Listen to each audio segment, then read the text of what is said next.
Rules Committee will be in order, and good afternoon. I want to thank each of you for being with us today on this beautiful Friday.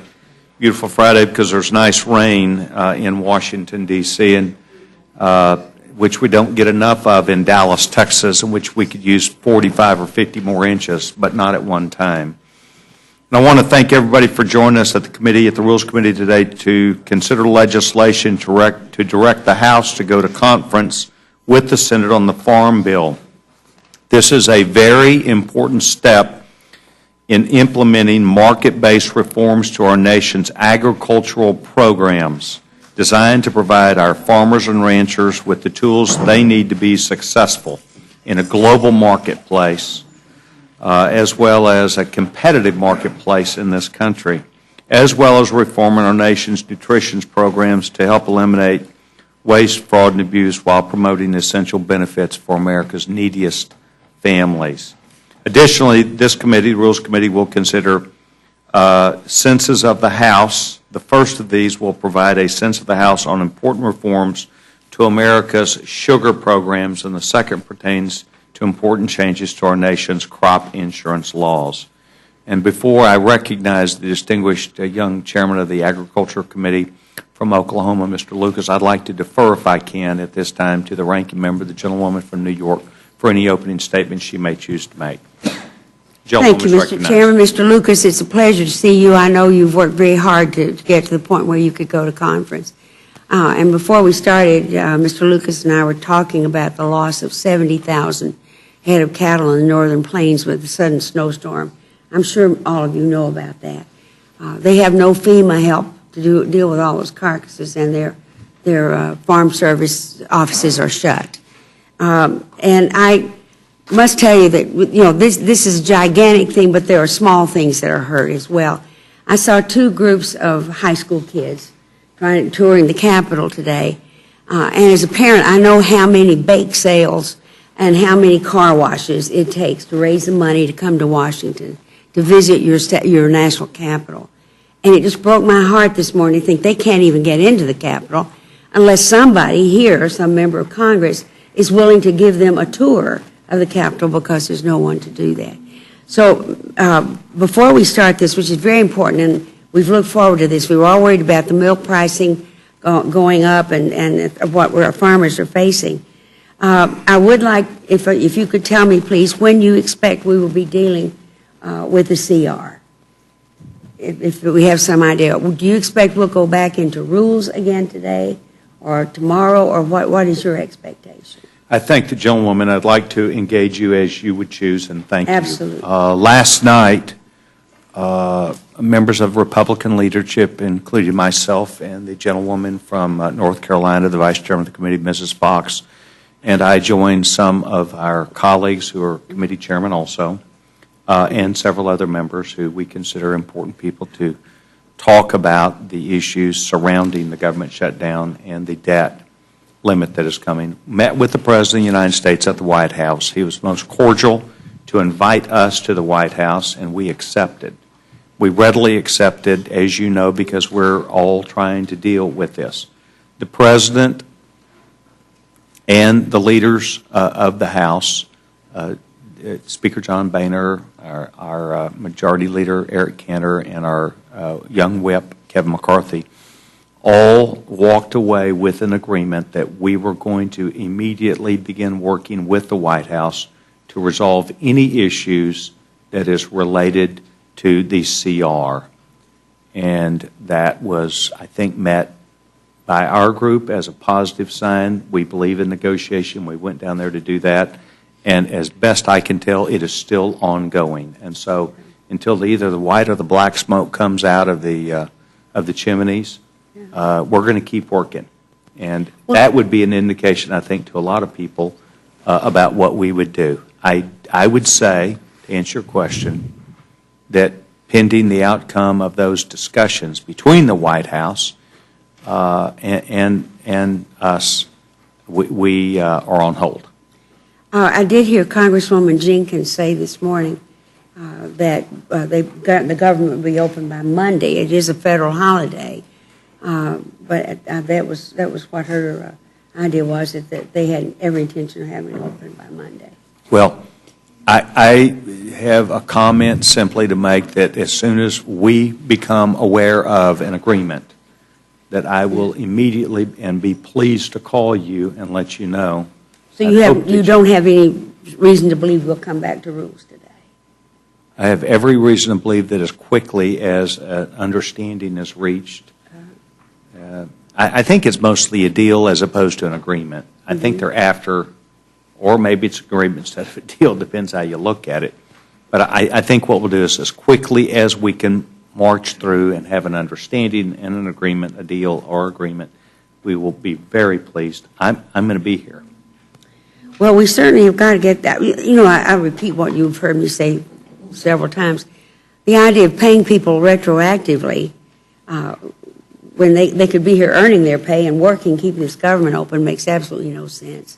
And I frankly think it would be a very wonderful thing we could do and ease everybody's mind if we could take up the Senate CR today and open the government meeting. Yes, ma'am. Well, and still engaged in the discussion with the gentlewoman, I would say to you, we've tried to do a couple things and march a couple bills forward. Intel community, we want back at work. The FAA, we consider what they do essential. While we're doing this, we had discussions the other day that former Speaker Tip O'Neill had to deal with this 12 times, even in his term. We're doing the same. We're trying to do our best. As it relates to the issue of agreeing to pay somebody, I think that would allow people who are at home to focus on making provisions with their bank, their credit union, on how they would make sure that they could take out a short-term loan, et cetera. But they shouldn't have to do that, Mr. Chairman. This doesn't make any sense to anybody anywhere. And it's time we just literally stop playing that game. I think the best out for everybody talking about looking for a way out, would stop that. Well, I'm not looking for a way out. I'm looking to fix things. I came up here to fix things, and I think we still can. And these fixes happen through negotiation. And the President was really most generous into offering us a chance to come down last night. We're going to see what we can get done. Well, what we're hoping that you get done is when we met with him, that there won't be any extraneous matters on what will be a clean CR. Well, that we could have done 2 weeks ago. As a matter of fact, still in the discussion with the gentleman, as a matter of fact, I think that was a point the President made at least 10 times last night. Good for him. And so there was a little bit of a struggle in that. Well, no, there may be, but the 800,000 people out of work who are going to be paid for the work anyway. I mean, thank you, Mr. Chairman. Let me yield to Mr. McGovern. Yeah, yes. I just kind of feel compelled, since I'm the only one here from Massachusetts, and former Speaker O'Neill's name has been brought up several times as, you know, I hope in a favorable way. Well, no, but you know, as saying that we've been through this before. You know, when Speaker O'Neill, you're counting shutdowns as, you know, there were never shutdowns like this, where the entire government was shut down. And in the cases that you're citing, sometimes it was a particular appropriations bill that wasn't passed, and it was a matter of hours before it was fixed, or over a weekend. It was never like this, and the Speaker of the House, Tip O'Neill, never, ever, ever threatened to default on our debt, using that as leverage to try to get something. So I appreciate, I think sometimes when we make comparisons, they're not always accurate, and I think this is one of those cases. And I just kind of feel compelled to kind of defend Tip O'Neill from being compared to what we're doing right now, because there is no comparison. And I thank the gentleman for yielding, and I just wanted to point that out. Gentlewoman still controls the time. I yield back. Gentlewoman yields back her time. Thank you very much. Mr. Lucas, thank you very much for taking time to be with us today. I know that not only I, but each of my colleagues, and to the extent that the American people are listening today, want to thank you not only for your diligence and hard work and your service to this great nation, but for caring about people, the men and women of our rural communities who put food on our tables and are the world's champions in agriculture, technology, and innovativeness. And I want to welcome you. I know you spend a lot of time trying to get us to do our job. We're now, I think, at a chance where we can give you the reins and let you do that. So we're delighted that you're, if the gentleman has anything in writing, without objection, I'll be entered to the record. The gentleman's recognized. Thank you, Mr. Chairman and Ranking Member, and thank you for the opportunity to come visit again. I probably had never expected to spend this much time before the Rules Committee on a Farm Bill process ever in my wildest imagination. But this has been a challenging set of circumstances that we've dealt with on the committee as we've worked our way to this point. We're ready to go to conference with the United States Senate. They have designated their conferees. We need this procedural matter addressed so that we can officially have conferees in both the minority and the majority and begin ironing out the differences. And there are differences between the two drafts of the Farm Bill, but that's what a conference committee is for, is to come up with a consensus, something that a majority of both bodies can accept, something hopefully the President of the United States will sign into law, but a consensus that will be good for not only rural America, for production agriculture, but for consumers here in the United States and in effect around the world. As I've said many times, and I've said I think in front of this very group, it shouldn't be this hard, but we live in a time when things are hard, so we just have to work a little harder. And with that, Mr. Chairman, I thank you for the consideration of the committee, and I look forward to the actions you'll take today. Thank you very much. I'll yield myself 2 minutes to ask the gentleman a question and let the gentleman respond. We have lots of discussions about going to conference. Mm-hmm. And as you know, you were here some time ago and you've been working on this. Tell me about going to conference with the Senate, the kinds of things that I assume you've tried to work with them to be prepared? Let me simply say the dialogue that I have had with my ranking member on the committee, Mr. Peterson, I think the dialogue that we've had amongst all of our members, the hearings, the markups, all of the stuff, I think we have generally worked as a group on the Ag Committee, and in particular the importance of a chairman and ranking member's relationship. And I have served as both ranking member and chairman at subcommittee and full committee, so I've seen both perspectives of the gavel, so to speak. But we've worked hard. I've had, I think, an almost constant line of communication with the chairwoman of the Senate Ag Committee. I've had interactions, of course, with the ranking member of the Senate Ag Committee, not to impede that special relationship either, I might add. But we have worked very, very hard. Now, you might call some things pre-conference. I'm of the school of thought that believes that when many, many items in a House and Senate document are similar or close, then as much of that as can be worked out should be worked out in the most expeditious fashion. And we have accomplished a good amount of that, Mr. Peterson and I and the chairwoman and the ranking member over on the Senate side. But ultimately, there are just issues that require a full conference, a full airing of the process to be determined, and that's what I'm asking for the opportunity now. Everything that we can do, which is much of the bill, I think the groundwork has been laid by this constant dialogue. But now, I need a full conference to iron out some big, challenging differences. I thank the gentleman. I yield to the gentleman, Vice Chair of the committee, Mrs. Fox.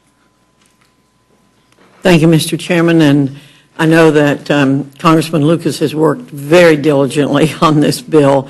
He and I have had many conversations about it, and I appreciate the fact that he has brought us to this point, and I hope very much that as a result of having a conference committee that we'll be able to iron out the differences with the Senate and pass a bill that won't make everybody happy, but it will get us closer to where we should be on these many issues. So I have no questions, Mr. Chairman, but I thank the chairman for his hard work.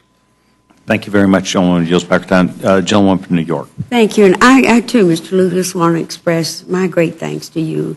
Not only have you done this with extraordinary skill, but also with a lot of patience. This is such an important bill. And as I'd said on the floor, that we revere our farmers so much that passing a farm bill is almost a part of the Pledge of Allegiance, I think. And this has been an aberration that I'd like to see come to an end very shortly. And I hope that somehow we can resolve the issue of the SNAP program. Thank you very much. Gentleman yields back her time. Gentleman from Utah is recognized.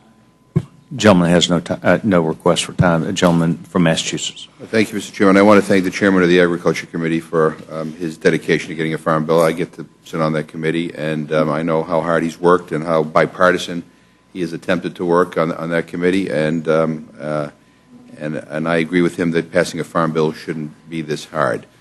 And there are some good things in the bill, and there are some things that I disagree with. But we're going to, in the spirit of compromise, we're going to have to work those things out. There's one thing that I really, really, really disagree with that I hope could be remedied in conference, and that is what I think is an unfortunate nutrition title. And I, will, be urging not only the chairman but the ranking member and my friends over in the Senate to fix that. I don't believe what was passed on this House floor is reform. I think it's going to hurt a lot of people, and I think for many of us to be able to vote for a farm bill, we're going to have to change that, not just by a little bit, but dramatically. And so I will be the wind at your back. I will be the hurricane at your back as you go to conference, urging you to make sure we get it right on SNAP. So I thank the gentleman. Gentleman yields back his time. And by the way, I know that there had been prior discussions of this. You have members of the Agriculture Committee who are great representatives. We feel like our representative to that committee, the gentleman from Massachusetts representing the Rules Committee, is a plus, and he advocates for things that are important and have substance. And I know he will wish to earn a spot or pay attention to the success of this conference. And I thank the gentleman for his time and his words as they continue. The chairman from Oklahoma is recognized. Thank you, Mr. Chairman. It's always a pleasure to see my good friend. And the gentlelady from Virginia said the bill you were going to produce wouldn't make everybody happy, but I can assure you it's going to make about 14,000 farmers and ranchers in the 4th District of Oklahoma happy. I know I am so appreciative of what you've done to get us to this point, quite sincerely, my old friend. And I know you will have a challenging conference because there are some real discrepancies. But I know what your relationship is with your ranking member, and I know how well you know the politics of this, and I suspect that you will arrive at a reasonable compromise that will make it possible for a lot of our friends that have had concerns about the bill to this point to feel comfortable in joining us. And my hope at the end of this process, because I think it's where you've always wanted it to be, that we have a bipartisan vote in favor of this bill coming out of conference. And I think that is, frankly, because of your skill, achievable, and because, frankly, the quality of the people that you're working with, both on our side of the rotunda and the folks on the other side of the rotunda. I know you've been deeply engaged in this for years, not weeks, not months, but for years in setting this forward. And it's only that preparation that's gotten to this point. So I just want to thank you. I voted for every iteration of this. I guess I ought to reserve the right to read it, but I've never seen a piece of Frank Lucas legislation I couldn't vote for with a great deal of enthusiasm. I'm quite convinced I'll have the opportunity. I just urge you to bring it back to us before the end of the year. Sooner is better. Let's not run out of time on this one. And I think we do. I think people on both sides of the aisle will be able to be proud of the product that you bring back for us. That, yield back. Gentleman yields back his time. Gentleman, Mr. Post, recognized. Thank you, Mr. Chairman. I just had a couple of questions. Could you maybe describe to me, just in kind of layman's terms in 30 seconds or a minute, what each of these instruction provisions do? The tariff rate for sugar, I think that relates to something, there was an amendment around that. Maybe you can update. I don't know if it's the same or different. And then the crop insurance, maybe you can also just explain what the... I don't know that I can give you a really good layman's definition of the tariff issue. That's been more of a jurisdictional issue with our good friends at Ways and Means. But on the crop insurance side, I can touch on that for a moment, okay. If that'd be all right. Please. My colleague. The question comes down essentially to who should be allowed to participate in federal crop insurance and who shouldn't. And if your income level is above a certain level, then the amount of help you would get from the federal government would be reduced. Now, on first blush, that seems like a very populist sort of a perspective. But bear in mind that the federal crop insurance programs are like any other form of insurance. They're about creating a risk pool, as many people participating as possible, paying premiums into that, spreading out the potential risk, and then when there is a problem or a disaster, allowing the whole pool, in effect, to absorb that portion of the loss, just like life insurance, just like any other kind of insurance. I have concerns, on the one hand, about language that would restrict participation in the program because then it shrinks the pool. It just shrinks the pool and runs the risk of impacting what the cost will be later and how efficient the programs will be.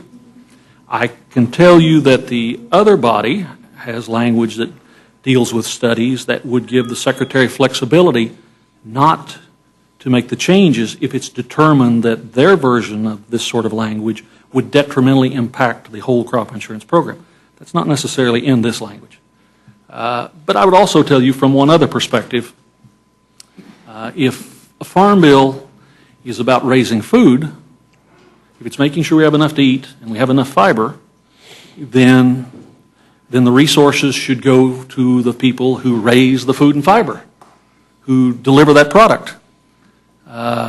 Picking winners and choosers amongst who should be participating, stepping away from the concept of encouraging production and taking a perspective of deciding who gets to be involved in farming, I have a little problem with that too. But the main issue is this question about how you impact the insurance pool. Let me see if because I remember there was an amendment that failed on the floor that would have, I think, affected income of $250,000 and up. This instructions limits premium subsidies for $750,000 up. So would you characterize crop insurance only? Crop insurance only. So is this like a compromise because of the strong support on the floor for the other? Is that what this is? Is this some kind of? Is this like a? Because I did support that. It failed. I wanted to limit it. So I mean, is this something that partially limits it and kind of is a compromise between those who did and didn't? Let's just say the opinion of my colleagues are very important to me. But the decisions of the United States House in passing this bill mean a great deal to me. Great. Well, that actually transitions to my next question, which I was so as you know, as you can probably tell, agriculture doesn't have a huge presence in my district. We have actually some ag tech companies. We have some research, like any district. We have some farmers, of course, but it's a small part of our economy. But one of the issues that was important, I represent our Ag Research University, Colorado State University in Fort Collins, and what was very important to them is an amendment that passed the House floor, a bipartisan amendment to allow them to engage in industrial hemp research. And I know that the will of the House, of course, was to move that forward. I don't expect problems from the Senate side, and I just wanted to make sure that while it might not be your personal opinion, you're willing to respect the will of the House in that regard as we move into negotiations. I pay very close instructions to my colleagues in the United States House. Ultimately, that's an issue that will be sorted out in conference, and I can't speculate with any certainty as to how the conference will decide. And again, I think we can anticipate support from the Senate side. I hope your ranking member also supports that.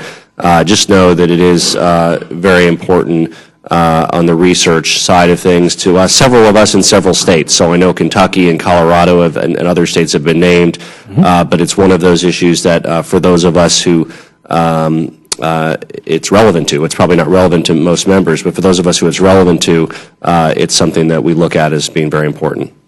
And I'll yield back. Gentleman yields back. Time. Gentleman, George, recognized. Thank you, Mr. Chairman. Mr. Chairman, I had one question. You're right. My recollection was, as yours is, that we voted on some income limitations on direct payments and other things. I don't remember the insurance piece in particular from last time around. But this, talking about who's involved in the pool, this instruction it does not limit who can be involved in the pool. This instruction simply limits the taxpayer subsidy of premiums of people involved in the pool. But when you limit the subsidy, when you limit making the use of the product viable, you are in effect causing people to make decisions not to participate. The thing that I alluded to earlier that causes me some concern is that there's no flexibility if we determine that this language actually will be detrimental to the insurance pool. At least in the Senate language, as I understand it, there's an escape valve that if the study determines this is detrimental, the Secretary can, in effect, prevent the action from taking place. This sense would, in effect, say, this is it, do it. I would simply say to all my colleagues, whether it's this issue or many others, when I get to conference, with the diversity of language in the nutrition title, the diversity of language in the commodity title, I'd hope my friends would give me as much flexibility as they could in order to work my way from the corners that everyone seems to be in back to some common central point. But the body will decide whatever this committee allows them to consider. I thank the Chairman. Yield back. Gentleman yields back. Gentleman, the floor is recognized. Thank you, Mr. Chairman. And Chairman Lucas, I appreciate you being here. I guess the question came up, and I guess you don't have an answer for, and that's as it relates to sugar, particularly on tariff rate quotas, language in the bill. What seems to be, do you know what the problem is? I've been in Congress long enough to know that second to the unique culture of appropriations, or maybe on parallel with that, the culture of Ways and Means and how they address the intricacies of all the tax law and the interactions, I have always been very careful not to delve into something that only a handful of amazing people seem to understand, seem being the phrase. The operative phrase. Well, I appreciate, I guess, the lack of clarity for me, because I certainly don't understand it, because I thought this came up in prior conversations before on the House floor. I may be wrong, but I thought this was resolved a while back. But sugar is one of those things that, if the gentleman yield, absolutely generates some of the most intense debate and discussion. I would just note, setting this issue aside, the language in the House bill, as is its present form, even amongst the various versions, and the Senate language on that are identical. So that doesn't sound like a big issue then on that. Well, thank you. So I appreciate your candor. Thank you very much. Yield back. Gentleman yields back. Gentleman from Orlando, floor is recognized. Thank you, Mr. Chairman. I have a question along the same lines. Not a question, just a comment. It's, in a sense, I'm disappointed in the fact that we're bringing up an issue that was defeated on the floor. And we're giving to the managers, who are going to be the conferees, a conflicting message. Just as the Chairman has said, these issues are the same in both the bills now. And therefore, to introduce into conference a different, at least standard procedures on conference, is very difficult to do. You can moderate between two positions, but to moderate outside of both positions seems to be odd. And to have a HRES 378 come in and say, okay, the House took a position, we voted the bill out, now we want you to take the opposite position, not only the opposite position of what the House is, but the opposite position of where the Senate is. And that puts a conflict into the managers, because they're supposed to go and manage the House position, whatever position it is, and the Senate comes and manages their position. And now we're going to give them a conflicting message. Do this and do this. Two different things. I don't understand it. I'm very disappointed that we're adding this in when it conflicts with the position we've already established, and we've taken a stance against this very position. I don't know about the other HRS. I don't know anything about that, but I do know about this one. And anyway, I just want to reflect that to say I believe we're going beyond where a conference rule should go. That's my point. Thank you, Mr. Back. Appreciate the gentleman's comments. The gentleman yields back his time. Gentleman from Louisville, Texas, recognized Dr. Burgess. Thank you, Mr. Chairman. And Chairman Lucas, congratulations on getting to this point. I know we've been with you not every step of the way, but we've felt your pain, and I appreciate your dogged determination to get this done. I'll just say, as someone who's had a difficult time grasping the concept of sugar policy, and even went so far as to spend several hours with our former colleague Charlie Stenholm to try to understand it, I will admit that I don't. I did vote in favor of the Pitts language on the floor, but I share some of the gentlemen from Florida's concerns that if it was a settled matter on the floor, why are we adding it again at this late hour? So I'll just disclose that ambivalence, but otherwise supportive of you getting your bill to the floor. And thank you for your determination. I'll yield back.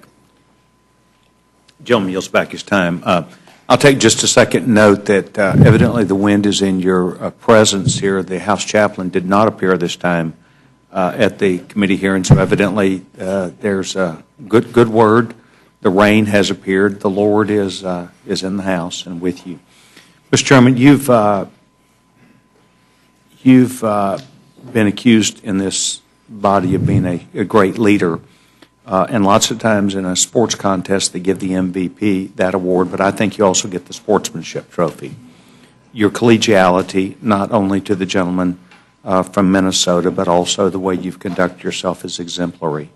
And we've now finished this hearing portion, but I'd like it if you would take just a minute off the subject as the agriculture chairman and give us an update about what Mrs. Slaughter was speaking of, and that is of what you see and what we need to know, not only as members of Congress, but perhaps a message to farmers and perhaps even government agencies that are involved about what you're doing and what present circumstance we're in. Gentlemen is recognized. First off, we should always remember in production agriculture, whether it's crops or livestock, we're subject to the weather. We're subject to any other of a myriad of conditions farmers and ranchers are. Sometimes, as our friend in the Northern Plains and the Dakotas discovered not many days ago, you have weather events that are not exactly never heard of before, but are so infrequent and of such a devastating nature. The super snowfall in the Dakotas and the reported loss of 75,000 head of livestock. Those cattle are well taken care of by their owners. They're well maintained. But when you're in the Dakotas, you are up on the Canadian border. You're not that far away from the great north up there temperature-wise. My understanding is it was a combination of the worst possible weather events for livestock outside. A series of soaking rains, a dramatic drop in temperature, followed by ice, followed by snow. So whether you're a 1,200-pound cow or a 600-pound calf, or even something younger than that, when you're soaked to the bone, you're subjected to incredibly low temperatures below freezing, the wind chill factor. You can't generate enough heat to dry out and stay warm, and you freeze to death. It is a tragedy in many ways, because understand, a lot of these are breeding stock operations. These are cattle. The bulls, the cows, the genetic pool had been in families for a generation or generations or generations. There are pedigrees on a lot of these cattle that go back farther than most of our fellow citizens can identify who their ancestors are. So there's that loss. There's the loss of that much future production into the human food chain. In the Farm Bill, we have language that addresses livestock disaster losses. In the previous Farm Bill, because of budget issues, the programs were funded for 4 years of the 5-year Farm Bill, so they've expired. We address those kind of issues in this Farm Bill. So first of all, Mr. Chairman, let me say the sympathy needs to go out to all those good stock men and women who've lost the work of a lifetime, maybe in generations. But also, we need to do this Farm Bill so that the tools are there for them to address these economic losses. I tell people sometimes, you have to understand in the beef cattle business, when you sell that cow, you're selling the factory. You don't just turn the switch off, lock the door and say, workers come back next day or next week or next year. You sell the factory. So for these folks to put themselves back together, they've got to take care of the dead animals, public health issue, and they'll do that. And they've got to address how they find replacement stock, and they've got to acquire those. That's why things like the Farm Bill are so important. So if you want to help my friends in the Dakotas, let me get to conference and finish a Farm Bill that we can all vote for, Mr. Chairman. And with that, I thank you for the concern of the entire committee about our fellow farmers and ranchers out in the high plains and the northern plains who suffered so much. Mr. Chairman, thank you very much. You're now excused from the committee, and good luck and Godspeed. This now closes the hearing portion, and the chairman would be in receipt of a motion from the gentlewoman from North Carolina. Thank you, Mr. Chairman. I move the committee grant a rule providing for further consideration for H.R. 2642, the Federal Agriculture Reform and Risk Management Act of 2013. The rule makes an order a motion offered by the chair of the Committee on Agriculture or his designee that the House insist on its amendments to the Senate amendment to H.R. 2642 and agree to a conference with the Senate thereon. The rule waives all points of order against consideration of the motion. Section 2 of the rule provides for consideration of HRS 378 under a closed rule. The rule provides 1 hour debate equally divided and controlled by Representative Pitts of Pennsylvania or his designee and an opponent. The rule waives all points of order against consideration of the resolution. The rule provides that the resolution shall be considered as read. Section 3 of the rule provides for consideration of HRS 379 under a closed rule. The rule provides 1 hour debate equally divided and controlled by Representative Ryan of Wisconsin or his designee and an opponent. The rule waives all points of order against consideration of the resolution. The rule provides that the resolution shall be considered as read. You've now heard the motion from the gentlewoman from North Carolina. Is there amendment or discussion? Seeing none, the vote will now be on the motion from the gentlewoman. Those in favor signify by saying aye. Aye. Those opposed, no. The ayes have it. The ayes have it.